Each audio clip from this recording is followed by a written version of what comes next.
Welcome to the No Shot Clock Podcast. What's going on, y'all? It's the No Shot Clock Podcast. You guys Kmac know and what time it Muggz. is. We talk about everything from sports, lifestyle, just to everything under the sun.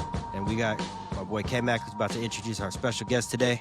Let's get it popping. We got our boy, the homie, Rob Young. He's a filmmaker, an artist, advocate, multi-talented entrepreneur. Rob, welcome to the No Shot Clock Podcast. Yes, sir. Yes, sir. What's up? Introduce yourself about your journey as a creative artist, filmmaker, and how you got started with that. Yeah, born and raised in Tacoma, Washington. I came from a family, my dad was a motivational speaker, a poet. Mom worked in the education system. So that kind of gave me a really strong foundation for advocacy. And I grew up watching my pops do one-man shows and poetry slams. And I always wanted to just step in his footsteps. And so from there, it started out writing poetry at a young age, and it slowly moved into and transitioned into being a hip hop artist. And then, a part of the journey of understanding creativity, I've always been one of those kind of individuals is just been like, I'll learn it. And especially when you're in the place of doing independent anything, you kind of have to pick up things as you go, And so that led me into starting to look at film. And my first film recently was Bring Them Home, which is a film about deported veterans. So it's about veterans who enlisted in the military to eventually get deported. And that film itself really took off started it 7 years ago. But the film ended up winning a whole bunch of awards. We're able to partner with the ACLU and LULAC and Immigrant Defenders Law Center. Show it at the United States Capitol building. It's still kind of making its ways through educational houses, institutions, just trying to get the awareness out. It's really like an awareness and advocacy tool. So we just got done showing it at Brown College. So that's really lived a life of its own. And that's what really, spearheaded advocacy to a strong sense, being a part of that film. I mean, actually, it's crazy. But God, I think you'll respect this. That whole entire thing started with a song that I was writing. I was writing this song called Excuse My Accent with an artist named Dre Ross. And we had this idea for this record called Excuse My Accent. It was going to be like a immigration conversation kind of situation. And I was writing it and I was like, I know what the thought process is of being Black in America, but now I'm writing something for an immigrant. Like I've never even thought about that. So I started going on this download of just researching stuff. Like, how do I speak from that vantage point? And then when I was doing all this random just Google research, I came across Hector Barajas, who's a deported veteran. It's like, there's no way this could be true. Invited him down to the music video, heard his story, and then just was like, let's do a documentary. And then that just kind of took off from there. So, Rob, what's the name of the documentary again? And two, where can they go and check it out? Yeah, it's called Bring Them Home. If you go to bringthemhomefilm.com, we're going to release it here on YouTube soon. We haven't released it yet because we're still putting it into different educational institutions. And it's been utilized as a way to get people together and have dialogue. So we have film screenings, and then we have deported veterans speak and advocates speak, and then people come out, watch the film, and then really get the information, because the film is only 30 minutes long. It's kind of like a snapshot of how this all got created. So if you go to bringthemhomefilm.com, then we'll let you know when we release it, which most likely is going to be this year. All right, man, that's dope, man. That is dope. That's what's up. How was your experience of you going to like the White House or DC? How was that meeting like, high level people and people in like the Senate and Congress and stuff? So you want to know the thing that tripped me out the most personally? This is because this was the first time doing this. Was going into the senator's office and then talking to, their staff. And bro, they are so young. They always trip me out. It's like, you got like babies running the country. They're really sharp. But I'm like, dude, like, and you even got hair in your balls, dog. It was always like it was a trip seeing that. They were sharp and doing any kind of advocacy. One thing, when they say the road to justice is long and windy, it's because I was very, very optimistic, very, very hopeful, which I am, to be a part of passing legislation. That's like one of my goals in life. Like, I want to be able to say I made a change and you could see it on paper. And the film spearheaded support for the Veteran Service Recognition Act. And we had, I think after we did the screening in DC, it led to like 50 lobbying meetings. I think 43 legislators signed on to the act. But then got through the House, but then it didn't pass on. And it was right before everything switched over. So they kind of dropped the ball on that.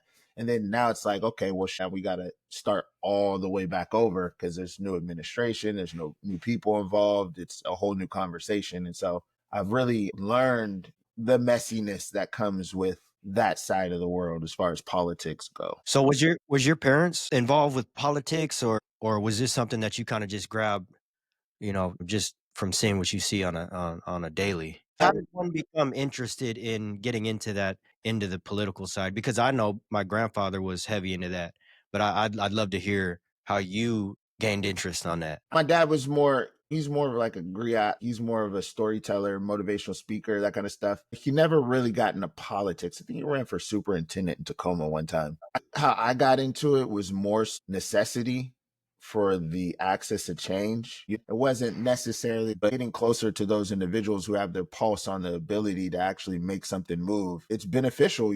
And I would never really see myself running for office or anything. I just don't want to play those games. It's like you start advocating and holding a container for people's voices and then realizing I can communicate certain things that some people can't. Recently, we went to meet with team in New York. It was like 2 months ago. And because of the state of where we're at in the country, a lot of veterans were afraid to even show up because they were like, we had an open invite for all the deported veterans who wanted to come. But they were like, nah, I'm nervous going to a government building. So a lot of them ended up joining from Zoom just with their screen off.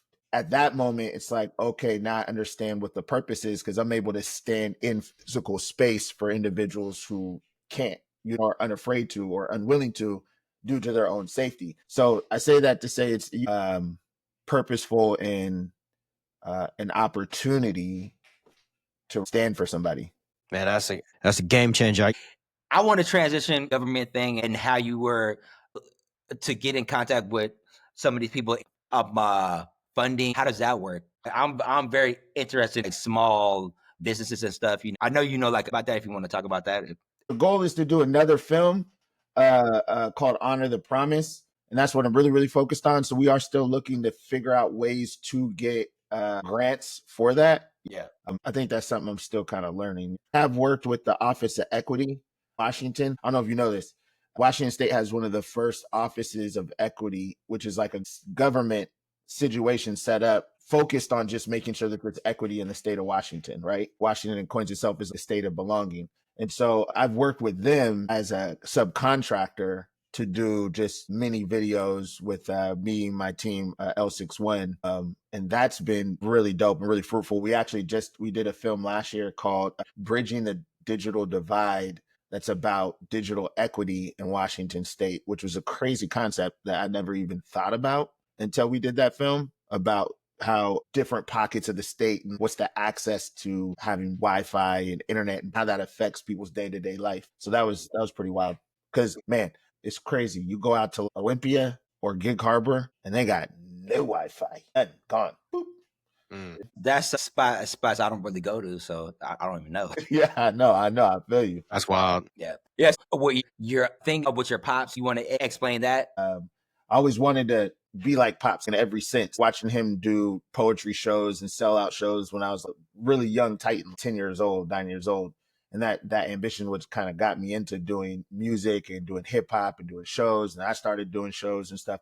Actually, the first show ever did in life, bro, was at a Blazers Supersonics game on halftime, which I learned really quickly. Oh my God, like halftime shows suck. Oh my God, it's the worst. Because when you rap, it's like the sound like ricochets. And so you can't really stay on beat. And this is my first show. So I'm like, damn, am I off? Am I on? Am I off? Am I on? And my favorite moment too was I was standing next to my guy, Ray, and my rest in peace, my best friend, a big fan, right? He's practicing. And I called my guy, Brandon, and I'm like, hey, yo, B. He's like, what's up? I was like, I'm standing next to Jesus Shuttlesworth. Oh, my God. And then Ray Allen looked at me and just started cracking up. You're like, I'm standing next to Jesus Shuttlesworth. Oh, my God. And Ray just looked at me and just started cracking up. Yeah, so so that's like how I got into music. Well, it was my first performance ever. I feel like it was fitting, but not so. This show, I'm doing this show called Said by the Father and Son, because my dad does motivational speaking and poetry. I do poetry, hip hop, film, and all the stuff. and then also produce shows. And so it's pretty much, it's gonna be on Father's Day. It's gonna be an ode to fatherhood, Black fatherhood, really like changing the narrative. There's this overshadowing narrative, that assumption that Black fathers aren't all the time involved in raising a child. And that personally wasn't my experience. And I think that there's just even being a young Black male, like the kind of conversations you have to have when you're a kid, your conversations of, 12 and 3 on the steering wheel if you see red and blue lights behind you, and make sure your hands are safe, and don't beat up everybody who calls you an N-word, because you're just going to be fighting your whole entire life. Just those kind of real natural conversations that help lay the fabric of who I am. And so we're going to have this container to have this conversation on stage in our favorite language, which is music, art, hip hop, and poetry. So it's really dope. I'm really excited about it. Got like 3 gospel singers, going to be playing the djembe. We got saxophone involved. It's going to be a full production. It's more so like a play, and I've never done this before, so it's a challenge that I'm tackling. That challenge. But I know there's going to be some really strong conversations had, especially his music, his poetry and my poetry kind of just naturally align with each other. Yeah, it's going to be. That's dope. That's dope. That is dope. Yeah, man.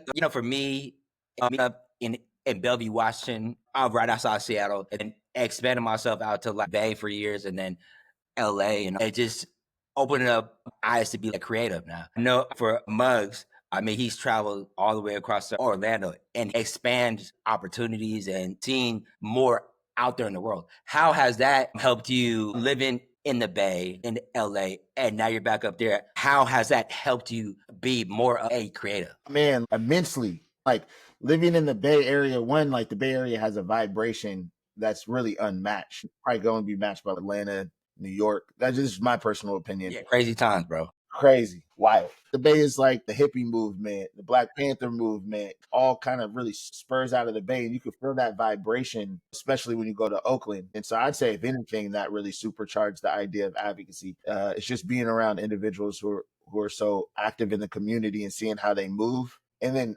also seeing how they move in a space where it's supported. And then also having creatives involved in and out. Yeah. That was really dope. And then you take that same vibration to LA, which is very similar. Like Cali's just dope. I love Cali. And then the last thing is that they operate at a really high level. If you're not dope, you just don't get in the room. It's not like there's no handouts. Like you got to really prove yourself to be a part, to even be in the room, which I think is amazing. And so taking that edge from living in Cali and taking it back to Washington, making sure that there's a high bar for quality, like everything has to be high quality. Being a creative, there's always this dance with perfectionism and quantity quality kind of a thing. Now it's like really figuring out how to keep the high quality, but then do more. Yeah, that's what I think traveling for sure. You see how other people think, bro, and like how other people move and where their inspiration comes from. Experience a lot more cultures too, because in Seattle here, there's some culture, but there's a lot more out there, especially in California, Orlando. You got a lot of people coming from New York and stuff, Dominicans, Puerto Ricans. Yeah. Miguel could speak on that. But every time I visit there, man, this is.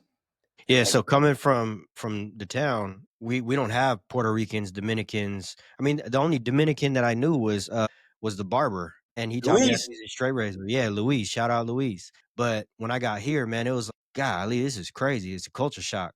And you guys have been talking about it. It brings out that creativeness of just seeing how other cultures move, how they vibe out. And man, this is different.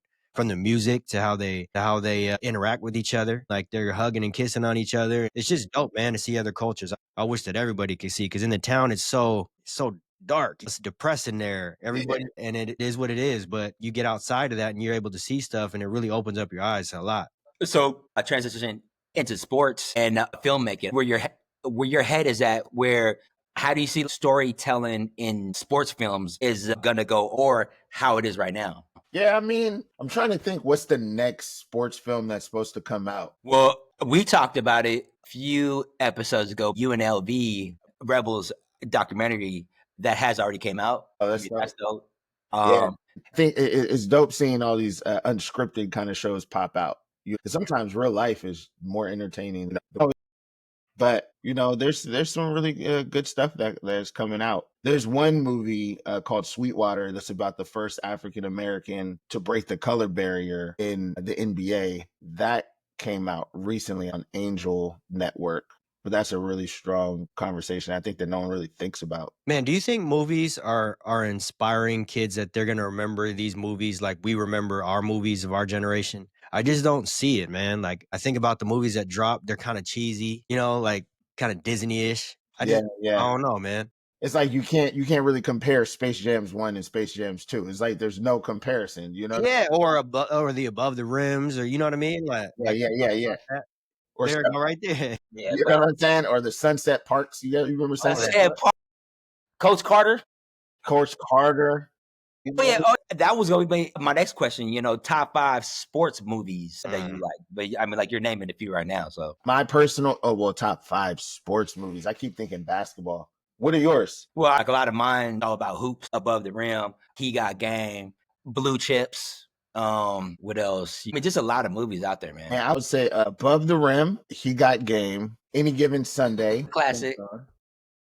Willie Beeman. You guys heard the story about how LL Cool J actually hit Jamie Foxx? Oh yeah. I seen that. Yeah, that was an actual. Yeah, it's crazy. Man, you guys might hate me for this one, but Varsity Blues was kind of dope. Yeah, Varsity Blues was kind of popping. And let's go with Denzel was the coach. Oh, Remember the Titans. Remember the Titans. Yeah, I kind of shed a tear. What about The Blind Side? You guys messing with The Blind Side? Nah, I couldn't do it, bro. Yeah, it was cool. I couldn't do it. It was cool. It might be top 20, top 15. All right, so are we putting like fighting movies in there, because fighting is a sport? So I don't know if you guys remember No Retreat, No Surrender. Yeah, I gotta go peep that out. That was when we was young, man. I would sit there and watch. I would geek out on them fighting movies, man. Yeah. No Retreat, No Surrender with Jean-Claude Van Damme. Oh, okay, you're good. I probably seen all those because I used to love. Yeah, you already know he was little, man. I mean, but then you're putting in Raging Bull, Rocky. It has to be competitive fighting movies. What's the joint with the Jean-Claude Van Damme, like Lionheart type stuff? Because technically that was like some UFC before UFC. That's true. I think there's a border that you don't cross. Okay, we go into some of your rappers / actors if you want to talk about LL Cool J. Actually, you know what? Well, if it's rappers or if it's not musicians, I think honestly who gets the GOAT is Jamie Foxx. That's a good one. Yeah, that is going, because he was an actor first, then he started singing on the Fox show, and then he got his turn, man. I mean, yeah, that's a good one. For R&B, let's go rap though. I'll give you one, Mos Def. Yeah. Man, I'm so disappointed in Mos Def. I'll keep it funky. Why, bruh? I'm so disappointed. He did, what did he do? He did like 50 blocks, right? That's what Bruce Willis, or 48 blocks. I haven't even seen. Is that a movie? Yeah. I haven't even seen it. And then he just kind of stopped acting. He didn't. Yeah. Wrong, but he was so good. Yeah, he was dope. He was amazing in that movie. Yeah. And man, Mos Def like killed the role. And then he just kind of stopped acting. Really. Yeah. Then I would have to go Andre 3000. Andre 3000. K-Mac, what you got? Well, I mean, I'm gonna go early on, earlier days. You go Tupac, Juice, For sure. Yeah. Above the Rim. Oh yeah. Poetic Justice. I mean, he was on his way.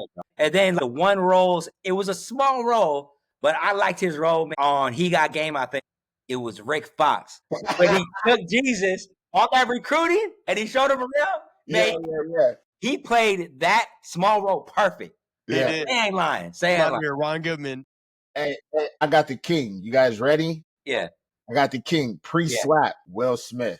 Boom. Man. Well, yeah. I mean, That's the top of the top. Let's have that argument, because I would say between Pac, Jamie Foxx, and Will Smith, those are the top 3. Who you putting first? In order. Basing this off of Grammys, Emmys. I gotta go. Will Smith, Jamie, Pac, and one Will Smith because he won the first Grammy of hip hop history. They gave it to him backstage, so he kind of changed history with that one.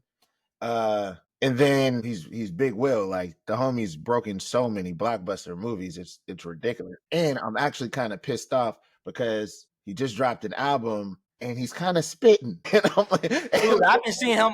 I'm like, hey man, he's been going around like spitting bars. Hey, he's back. He back. Like I was like, God damn it, I gotta listen to this. Like I'm kind of frustrated. I gotta listen to Will Smith. He's actually gassing. Damn, hold ass. Summertime. Yeah. I want to see LL come back and start spitting.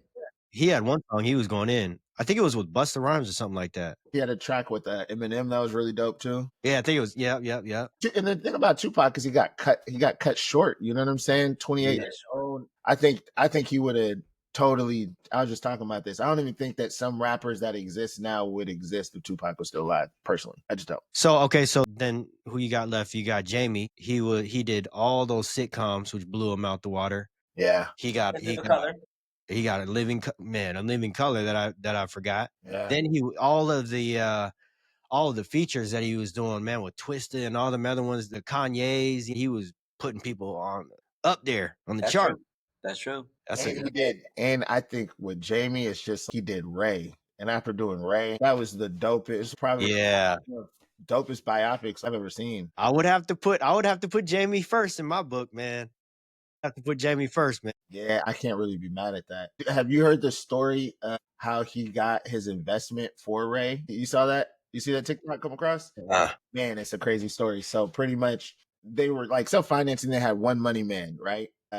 And they got enough money to start, and then they needed more money. And so they were practicing for the film in shooting. And when the investor was coming, he was, yo, I'm not going to get out of character. So the whole time the investor was there, he's like singing, he jumps off stage, and then he stays in the character of Ray. And he's like, I heard that you're the money man. You give me some of the money back. And he convinced him because he just stayed completely in character the whole time. And he's like, by the time he left, dude just wrote the check and was like, wow, that's crazy. Wow, bro. Wow. That's how it works. I was just telling Miguel, you come out here and you be in the right rooms or the right social club where everybody goes and nothing but deals happen, like in those rooms. So it's all about being in the right place, right time, all that. And speaking on business, who do you think in this time, in this era, are the best businessmen in sports who are playing currently or a little bit after? Let's say, for instance, Shaq, LeBron, and them. Like who's up there? I think Shaq probably gets it. Especially recently, it's come out like how many businesses he has. It's ridiculous. He's just eating.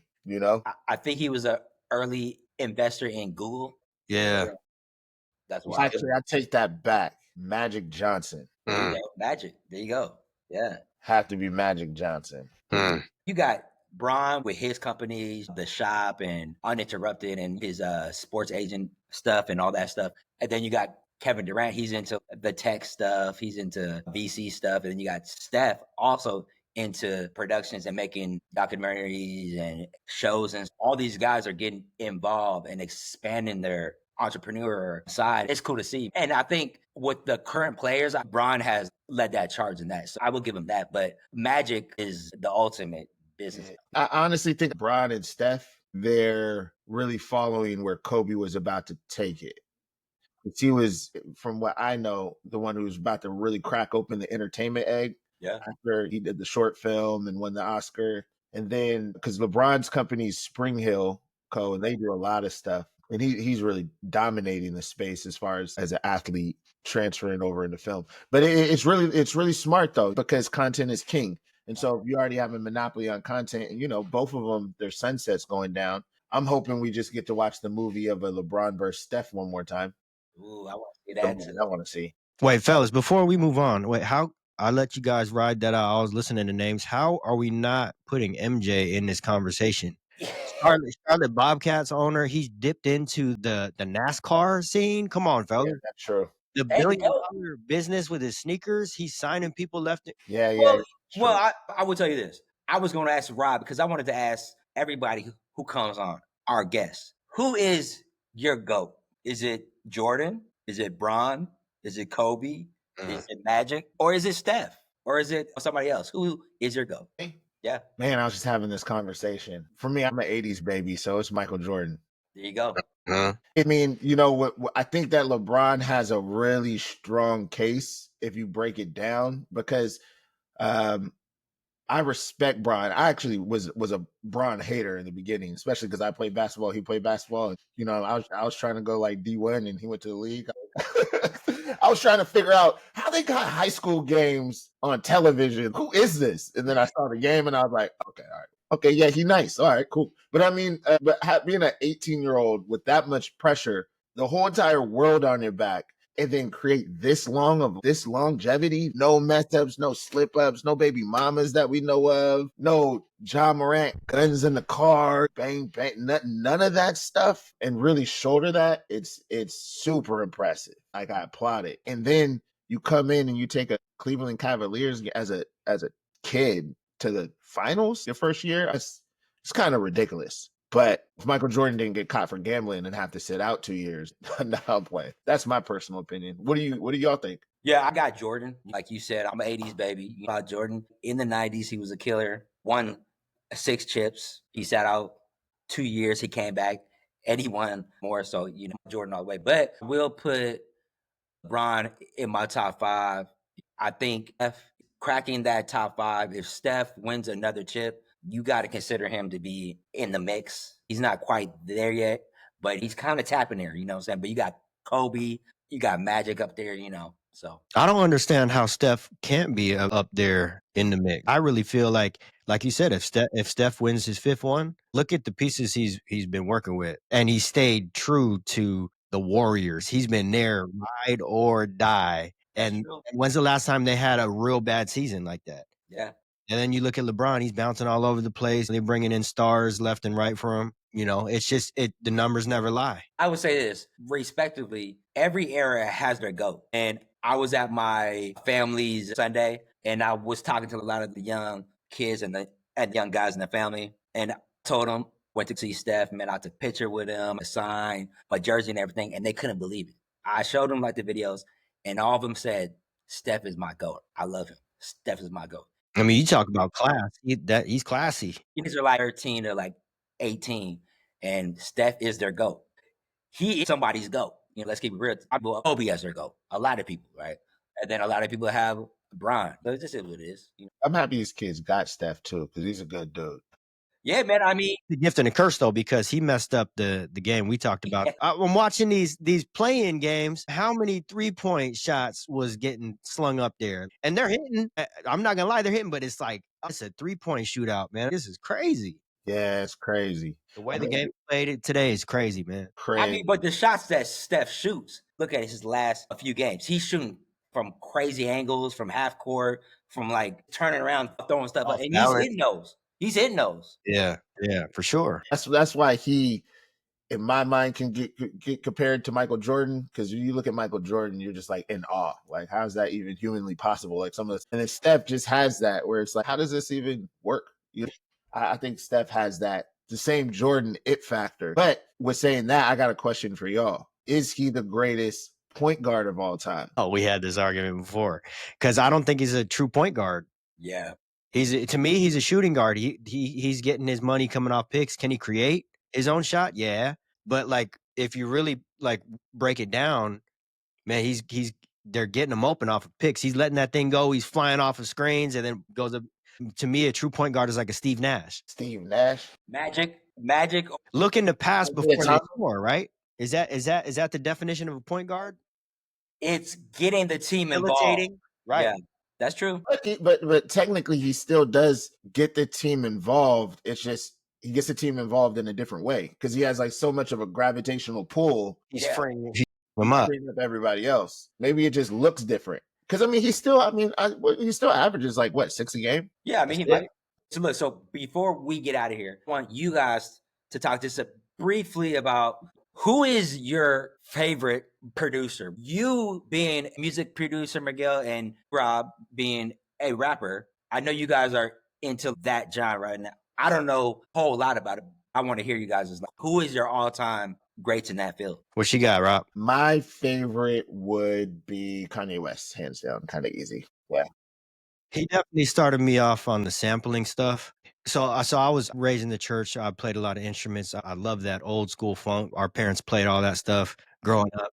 So I think the producers that kind of crossed that line and kind of kept that funk, that soul, but brought life to it was Organized Noise. You remember them? The Outcast? Yeah. And then obviously I got to go with my guy Battle Cat, man. He has a huge influence on my production today.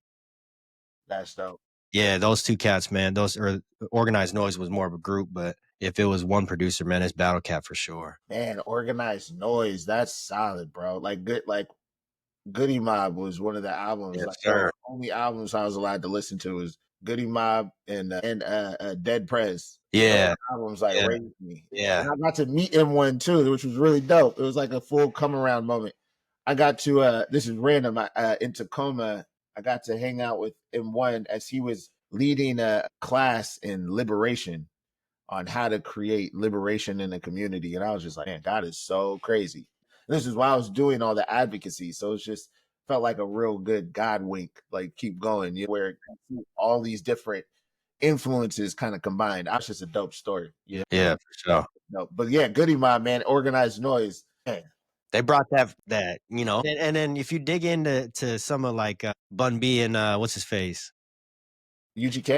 UGK, some of them producers on their joints, man. I love that down south in our days, the down south, because it's different now. It's different now. It's Our way days, our days when it was funky. It was funky, man. It had a defining, like you go to every section. You got the West, the South, and the East all had their sound, man. Yeah. Sound. Now it's like everybody sounds like everybody. Everybody sounds the same. Everybody's doing the triplet flow, which I'm not knocking. I mean, get your money, but I miss the days of just absolute creativity. I do think that there's a thirst for real hip hop again, which I do think so. I think the whole Kendrick Drake thing kind of like made people look at things like maybe we should actually listen to something. But we've been saying that. I think if there's one thing, man, with the younger generation that I would encourage the younger generation to really dig into is the actual art. It's so easy to pick up a laptop, throw on some software, and just start using the plugins and stuff. But learn how to make a sound, man, from scratch. Make an actual sound, make it your own. And that's how those producers back in the day had that authenticity. Is because they were creating their own stuff. They were kind of patenting it and be like, oh, that's a Timbo sound. That's a Timberland. You know what I mean? Or that's a Pharrell. Pharrell.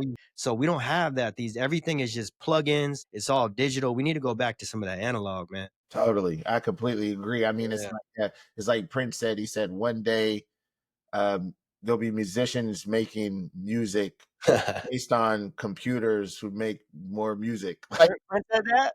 Like Prince, he said some crazy quote, and he was like said it years ago. He's like, one day it's just gonna be machines making machines making music based on music machines made.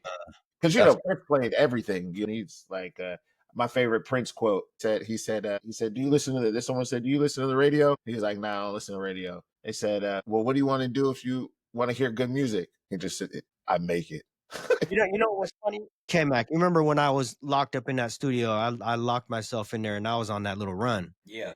I didn't listen to nobody, man. I would, and people would ask me, well, where do you get your inspiration from? It was just digging in those crates. Like I had about 100 records of my pops that I was like, let me just scroll through these. I started just digging, man. And I didn't listen to no radio. Yeah. And I think that's when you're able to really just, blank, clear slate and just create. Right. Then you end up creating your own identity.